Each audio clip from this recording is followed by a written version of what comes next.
Well, hello, and welcome to Can I Say Something? What you got to say? I am so excited today because I have none other than State Representative Ron Reynolds. He's going to share with us the importance of voting. Representative Reynolds, how are you doing today? I am blessed and highly favored, excited to be a guest on your show today. Well, I'm glad you are here. As you and I know, and the viewers know, that the presidential 2024 election is just around the corner. And there are some things that we need to personally, individually get in place. We need to make sure that we are registered to vote. We need to make sure that we vote. And I would say we need to make sure that we vote early. So, what is it that you have to say, Representative Reynolds? Well, first of all, this is such an important topic because voting is one of the most precious fundamental rights we have as American citizens. It is something that our forefathers literally died for. We stand on their shoulders. They made good trouble. They fought to end Jim Crow laws that prohibited people who look like us from voting because of poll taxes and literacy tests and impediments that keep us from voting. So, yes, it is our time to vote. Our vote is our voice. That is our way of saying who is going to represent us to make decisions on our behalf. Not Yes. just for president, but yes, this is one of the most important presidential elections of our lifetime. But even more local, down ballot, we'll be voting for elections like for sheriff and constable, judges, district attorneys, state representatives like myself, state senators, U.S. congressmen, and U.S. senators. In Yes. addition to that, in some communities, they'll be voting for city council. You know why this election is so important? Because democracy is at stake. Voting rights are at stake. Yes. Our education is at stake. Whether or not we're going to have vouchers in our public schools that will literally help destroy them and subsidize wealthy people sending their kids to private schools on our tax dollars. Healthcare is at stake. In Texas, we lead the nation with the highest number of uninsured. Black women lead the nation in Texas in maternal deaths. There are so many people that don't have access to quality, affordable healthcare. So we're talking about jobs. We're talking about climate. We're talking about criminal justice reform. We're talking about common sense gun reform legislation so that we can keep communities from having to see more and more school related shootings because of assault rifles. So there's so much at stake. Yes, Every it is. vote counts. This election could come down to a few votes. So if you don't think your vote counts, then tell that to the person that literally died for that precious right to vote. Tell that to Fannie Lou Hamer, who was sick and tired of being sick and tired, right? Tell those people who were lynched because they had the audacity to try to register to vote. So, yes, our vote matters. And this election is so critically important for the future of our democracy. Yes. I mean, you named so many things that I don't think many people really think about when it comes down to voting. You named so many things, and there are so many things that are out there that are trying to take a change or take from. I'm a woman, and I want all of my rights. That's And right. you know, Th- it's very, very important that what first of all, it's very important that individuals, and you could correct me if I'm wrong, but it's very important that individuals do their own research. Absolutely. That's critically important because you're right. Women's reproductive rights are on the ballot. There's so many freedoms that we have taken for granted that Mhm. we are going backwards, right? When it comes to voter suppression, when it comes to women's reproductive rights. And so if we're not careful, many of the gains that we've made because of people making good trouble and because of sacrifices and gains, they will be reversed. And so we can't let that happen on our watch. That is why it's so critically important that we do our research and we vote our values. We vote not just for president, but that is so important. But we take the time to do our research. It doesn't take much. The League of Women Voters has a great guide. You can Google, you can go online, but know what the candidates stand for. What do they stand on the issues that are more important to you and your family? Those kitchen table issues, right? Yes. So that is why it's so important that you're an informed voter. Like you nailed it. Be registered to vote because there are so many people that are being purged from the voter rolls. You can go to Yes. vote.org to check your status. And it's so important that you do so because October the 7th is the last day to be able to Yes. register to vote in this election. If you can still register, but you won't be eligible to vote in the November general election. So check your voter status. You could have been purged accidentally, and you may not even know it. But if you check your status at vote.org, it will tell you if you're still registered. And if you're not registered, you can re-register and be Mhm. eligible to vote in time for the general election. And you're right, early voting is so important. That Yes. starts October the 21st. I would not wait until November the 5th to vote. Anything can happen, right? There can be some type of emergency. You never know. But if you vote early, there's 2 weeks of early voting. There's no excuse not to vote. No excuse. 2 weeks. 2 weeks. And so within those 2 weeks, an individual can find time to go ahead, take care of that very important business, and so they can move on. Um, One of the things I wanted to say was that I wanted to encourage, and then with that thought, Representative Reynolds, I was thinking about, we say go online. We say go online, but I was thinking about the senior citizens that are not able to go online.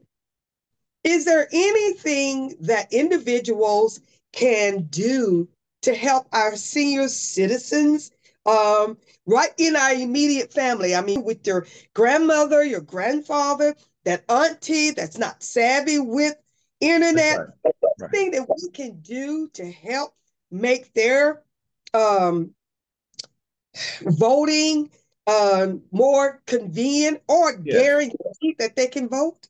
That is so important that we look out for our seasoned citizens. That is critically important because a lot of them don't aren't internet savvy. So Yeah. I would say that it is our responsibility. That's that whole African proverb, it takes a village.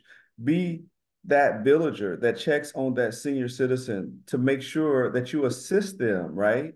Yes. You can get their information and you can help them you can do it for them. I've done that. My office is willing to do that to help people because we're all in this together, right? And Yes. it takes all of us to be our brothers and sisters keeper. So make sure that you assist those who need a little extra help, and many of them can be eligible to vote by mail. Uh, Mm-hmm. they're 65 and older. They can request a ballot by mail and they don't have to go to the poll if they so choose to. Now they can go to the poll, but it's up to them. But if they don't request a ballot by mail in time, they would have to go in person. Another thing that our senior citizens should know is they're eligible for curbside voting. If they have a disability, they can go to the polling place and I then didn't. someone can notify the election judge and an election judge can make sure that they bring a mobile ballot to that individual that may be disabled and not be able to go to the actual voting booth. So there are options for the senior citizens. We need to make sure they get that information because we don't want one senior citizen to be disenfranchised because they couldn't vote. We need to help them make sure they're registered, and Mhm. then we need to help them to be able to cast their ballot, whether it's through a ballot by mail are through in person. And again, there are transportation services that are there for those senior citizens to assist them with getting to the polls. And my office will be happy to help accommodate that. Okay, now one more thing. We have so many youth that are eligible this year to Yes, vote. Me personally, my children are grown, but me personally, I do have a 23-year-old granddaughter, and I remember her first time to vote. Her parents literally took her to the where they were where the voting was being done, and they walked her through it. And not only did they do that, they talked about it. They shared with her the importance of it. Is that still relevant today for parents to do with those first time voters? Do you absolutely. think that the parents, No, you no, know, no, absolutely. I mean, I recently had my oldest daughter who turned, she's 21 now, but when she turned 18, I remember doing the same thing. I think it's a rites of passage. I think it is responsible for a parent to impress upon our children the significance of voting and helping them take that first vote, because then after that, there's a comfort level. But I think a parent should encourage and assist to the extent that their children need it, to make sure that first voting experience is a positive one so they don't leave feeling, confused and, yeah, like uncertain. And they say, well, heck with this, I'm leaving. I think that's a point to celebrate, right? I remember my daughter and I celebrated her first vote. It was an exciting time where yeah, I told her how proud I was, and to see her put that I voted sticker on, and we took pictures, and it was a momentous occasion. And so, yeah, yes, I encourage parents to do that for first time voting for their children. I think it's a great tradition for a family to have, and it instills a sense of pride. And hopefully, those kids will share that with their friends as well. yes, yes. And now we must warn the viewers that they need to bring their patience Yes, them, whether it's early voting or most definitely November the 5th. Okay, most definitely voting on November the 5th when possible everybody is that's coming out. right. So you need to put your patience, That's you right. you know, not in your pocket, but you kind of want to kind of wear it real close, like on That's right. your neck Yeah, or yeah, something, so that you can reach for it while you are standing in line that's right. waiting to vote. Because you said something with our youth, a lot of our youth are impatient. Very impatient. And we have grown people that are impatient. So I want to encourage the viewers to put on your patience.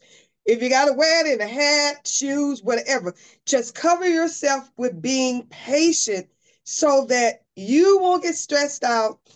The people around you won't get stressed out. And most definitely, if you're bringing your first time voter child, you want to be the best voting parent there is, because our children react, respond, remember how we are or the things we do. And so I just want to encourage everyone to please, please bring your patience That's right. with you.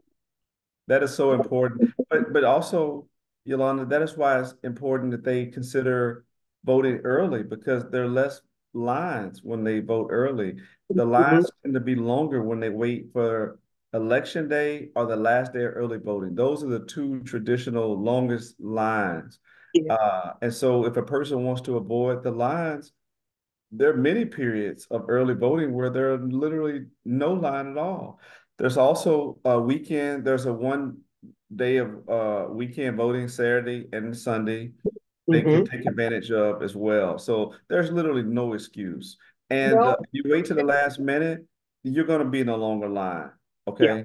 If you wait Yeah. till Tuesday, November 5th at 6 o'clock p.m., you're going to be frustrated. I Yeah. wouldn't advise that. No. No. Don't do it. And there's no reason to do it. I That's right. mean, those that are working, heck, we got 2 weeks of You got 2 weeks. reservation. You can put in a 2 weeks notice that I need to leave early, you know, Correct. on your Yeah, job. that's And right. do they still do that? The job has to give you the time to go vote. Okay. Okay. I'm retired and I didn't know if that was still Yeah. if that was still Yeah. happening. But And there's no excuse because you got 2 weeks. you got 2 weeks. Yeah. Yeah, you have absolutely 2 weeks. And I believe the voting booth hours are still pretty much all morning and into the evening when That people is get off. correct. That is correct. So there is absolutely no excuse, viewers, that those of you that are watching, no excuse. And That's right. we're getting ready to come to a close, but I just want to say to the viewers, don't wait till the last minute.